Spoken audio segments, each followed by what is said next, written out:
Dear students and respected teachers, a very good morning to you all. Let me talk about civil services as a career.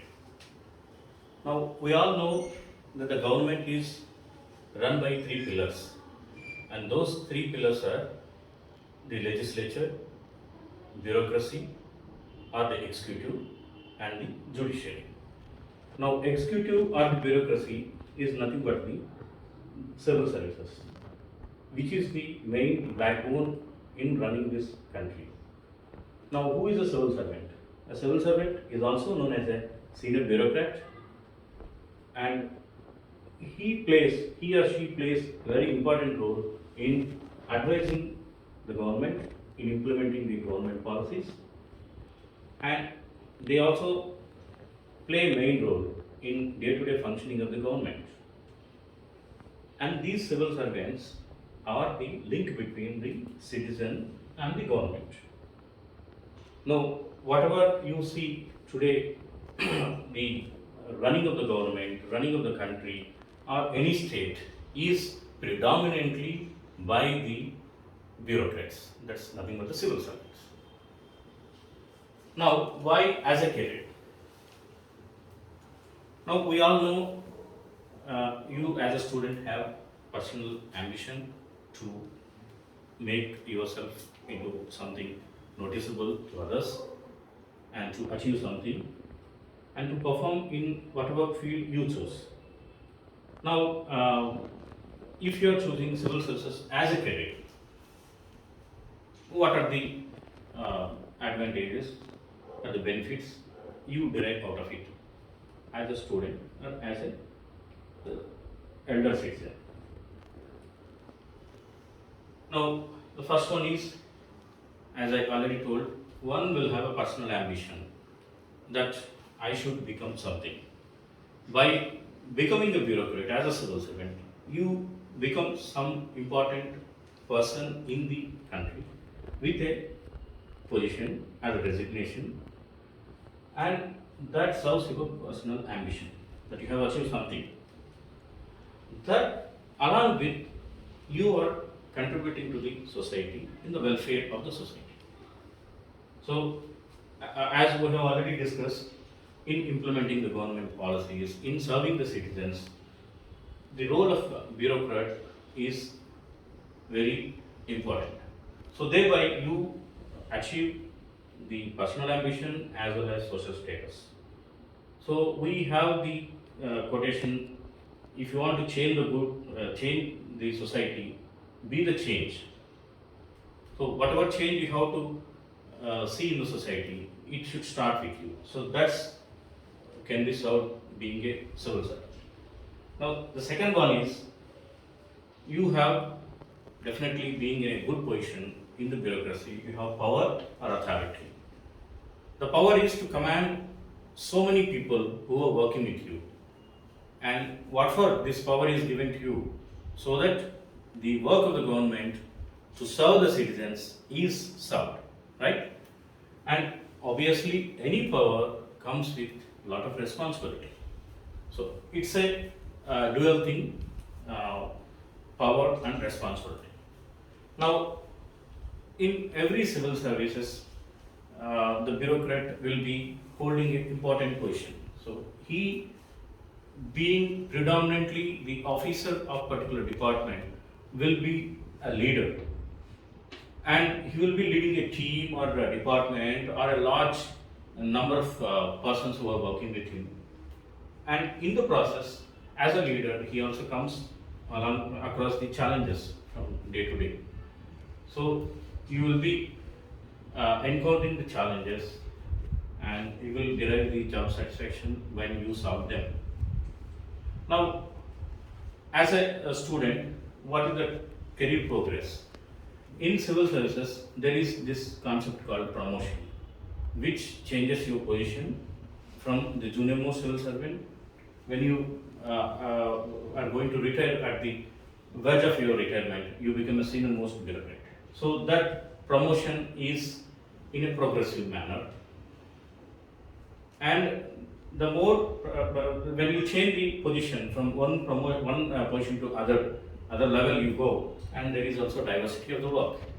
You handle throughout the career different posts, different positions, and you cater to different parts of the department where you are holding the position, and that gives you, as we have discussed, the challenging nature, and also the mundane boredom is also avoided in civil services. Now, as we have already discussed, you can contribute to the decision making process of the government. You can bring a change in the society, and you can participate in the change. The change is happening mainly because of you, because of your advice to the government. Now, of all, it gives the personal satisfaction, the immense satisfaction of your ego, that you get the recognition in the society because you are holding particular position in a particular place. So people recognize you through your designation, that is nothing but the position. Now, this is the brief about the career of civil services. Now, let us see how, as a student, you must be interested how to get into the civil services.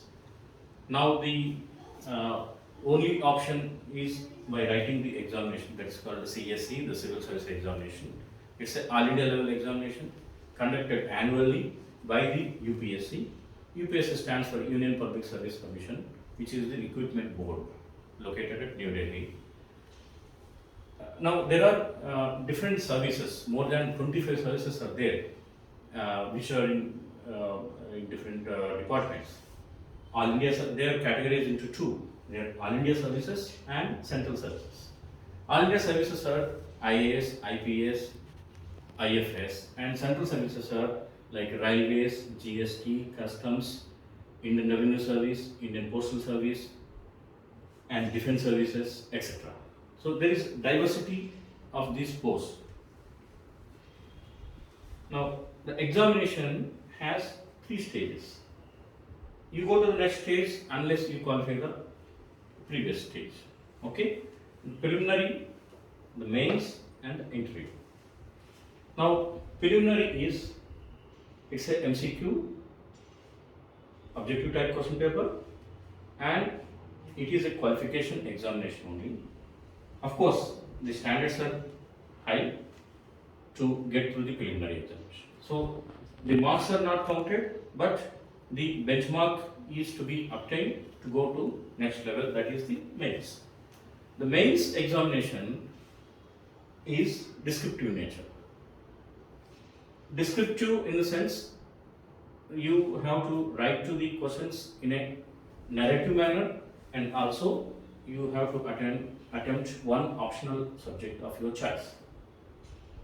Now, this qualification of how many people are selected to the mains examination from the preliminary examination depends on the post. Now, how many number of posts are there for every year depends year to year. Now, presently this year the recruitment is around 800 posts. Usually there are 1,000 and odd posts in all services put together. Now, the third stage is interview. Once you have written the mains, the question paper answer sheets are corrected, and then the marks are awarded. Again, here also a benchmark is there to qualify you to the next round, that is the interview. The interview is conducted at UPSC in New Delhi, and this is the final round. If the posts are 1,000, the number of candidates selected for the interview are 2,000. That is, the selection is 1:2 ratio. Now, after that, the ranks are given. According to the ranks, the services are allocated. Now, interview also plays crucial role, which is a personality test. Apart from this, the interview is a personality test. And these are the 3 main stages. Now, why it is one of the toughest examination in the country? The first and foremost factor is that it's a tough competition. Now, more than 10 lakh people write the civil service examination every year. And out of them, definitely those who qualify to mains are very less.